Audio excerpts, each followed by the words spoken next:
Today, Precarious plays Metroid Prime. The last artifact is here. Do you even recall this area? Nope. And I'm pretty sure what you need to... Yes, I think what you need to retrieve it is the plasma beam. Oh.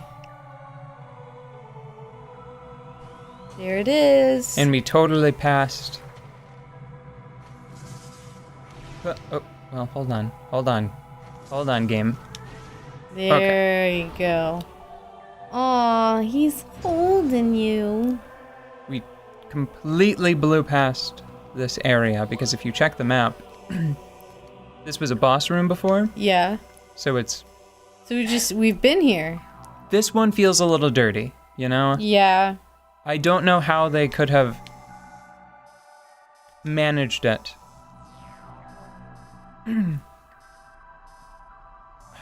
But I don't know how I feel about one of the unlisted artifacts being here. Maybe if you like go back to the Chozo runes once you have 10 of them, maybe they take pity on you and give you information in the last 2 or something. But you remember we had to go over here. Yeah. Excuse me, we had to go over here. And there's just... It's very inorganic. Mm-hmm. I think if, like this for example, maybe somebody would stumble upon it. Like, I think I stumbled upon a missile expansion. Right. In that little spike. Yeah. While I was passing through here earlier looking for artifacts. But on the other hand, it... Excuse me. On the other hand, it makes sense that the Chozo would have at least a couple of artifacts that were just, like, hard to find for everyone, just in case, you know? Mm-hmm. It's a lot of conflicting feelings and in-game information and the intent of the designers. Because it's just Metroid Prime is so good. It's put together so well. Mm-hmm. It feels strange that this is so out of the way and you actually had to look it up. Yeah, I feel like there's so much purpose behind so many of the design decisions in the game that just having this one artifact be hidden in an area that I don't feel like someone would organically return to at this point in the game. If it had been hidden here, Yeah. and you still needed the plasma beam to find it, Yeah. it's a very central location. You could easily come up from this elevator and then have to pass through here trying to get to the control tower to find that other one. Mm-hmm. I think that it would have been okay. It's just so far out of the way. Mm-hmm. But it doesn't matter now because I have it. The deed is done. Mm-hmm. And now I can talk about something else on the way to the end of the game. The end of the game as we know it. Yes. I feel fine. Is that a song or something? You know what? Don't care. Yeah. It's probably for the best that I don't know. Yeah. That was a joke. I knew that one. Oh. Sorry, you seemed extra disappointed for some reason. Well, you often surprise me because I know that you know some musics, but you often surprise me with the ones that you do know and the ones that you don't know. Like sometimes you will know a Frank Zappa song for some reason that I quite like. And Like then the something Muffin Factory, experimental muffin the experimental muffin music experience. oh my god, stop butchering it. It's the Utility Muffin Research Kitchen. Of course, how could I have ever forgotten that? And I know it sounded like I was being sarcastic, but I'm legit disappointed in myself. Yeah, Frank Zappa's lyrics are just like infectiously strange. Utility Muffin Research Kitchen. Research Kitchen. Okay. Yes, that is one of the many restaurants that I will never own. But you'd like to? Yes. The Utility Muffin Research Kitchen is definitely one of them.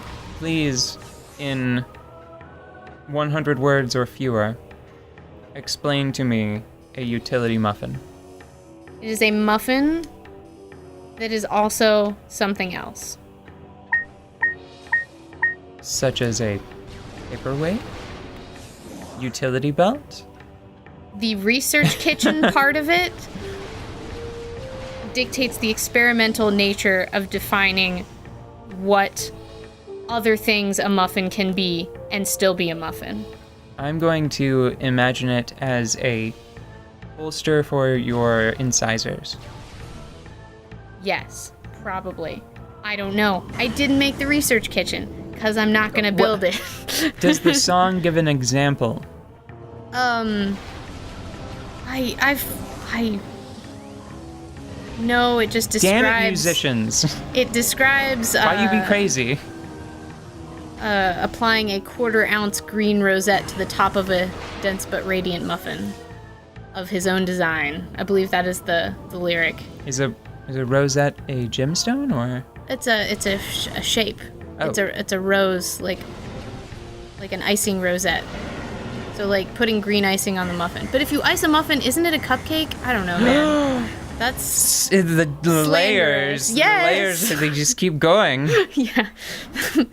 I love Frank Zappa. He's so weird and it's just great.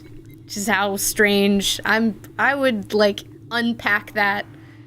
I was obsessed with Frank Zappa in high school, and I would just listen to everything that I could find and just spend all day unpacking it.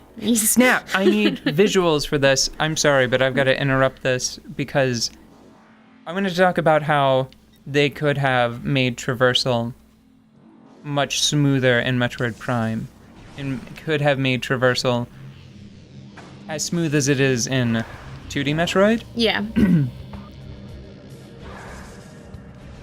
You'll notice that sometimes I will go into Morph Ball mode Yeah.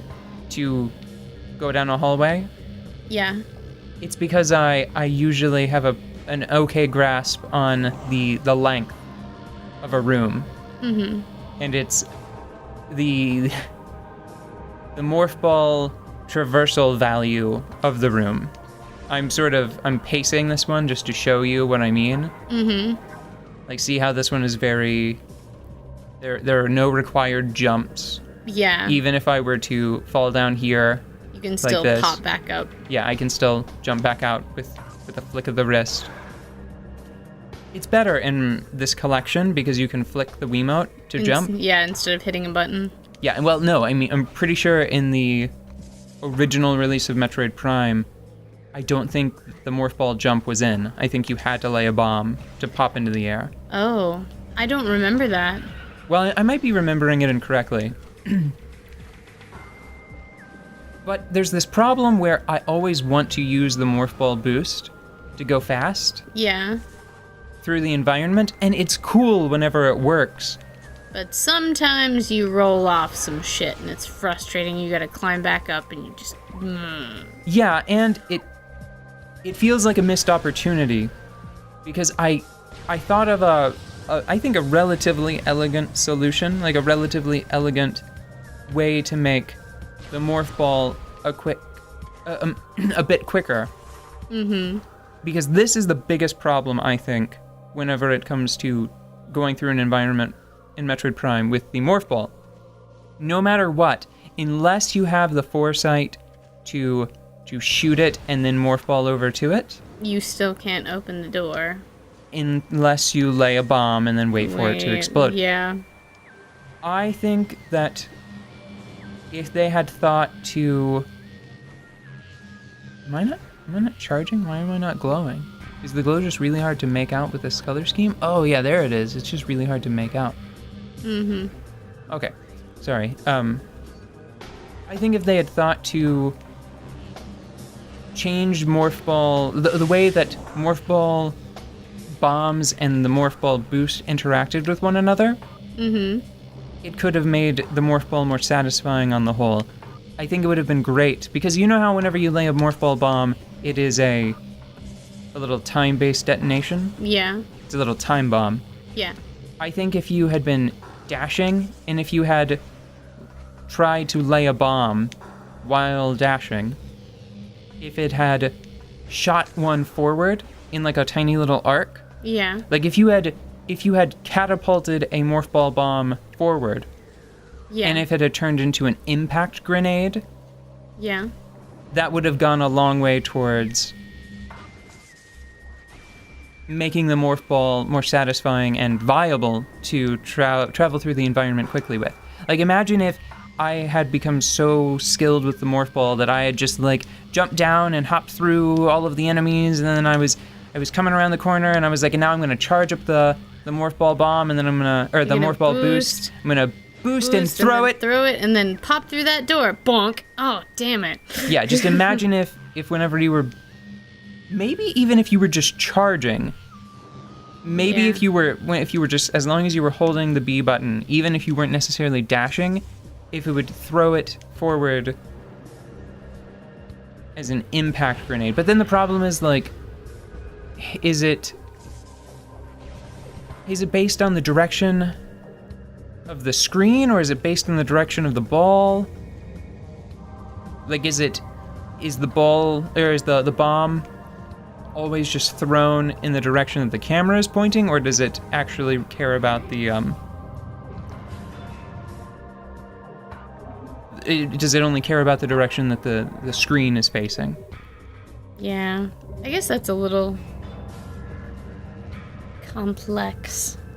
But it would definitely make running through the environment a lot faster. And it could be something that is given with the final suit, so that when you're going around hunting for those artifacts, you can just fly through the levels. Or roll, you know. Yeah, I think that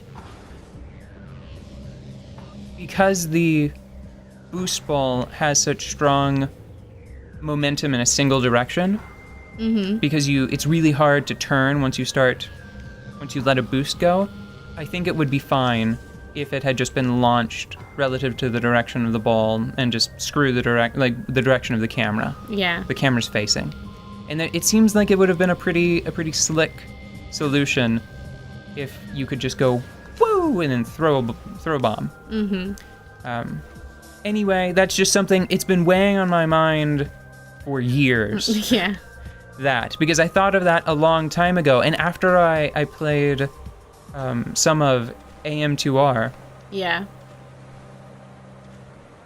I thought about it again, and I really like a lot of the little changes that they made related to Samus's momentum, and I just wanted to bring that up. Maybe if there's ever another Metroid Prime game, it will drift along the ether, and the right person will hear about it.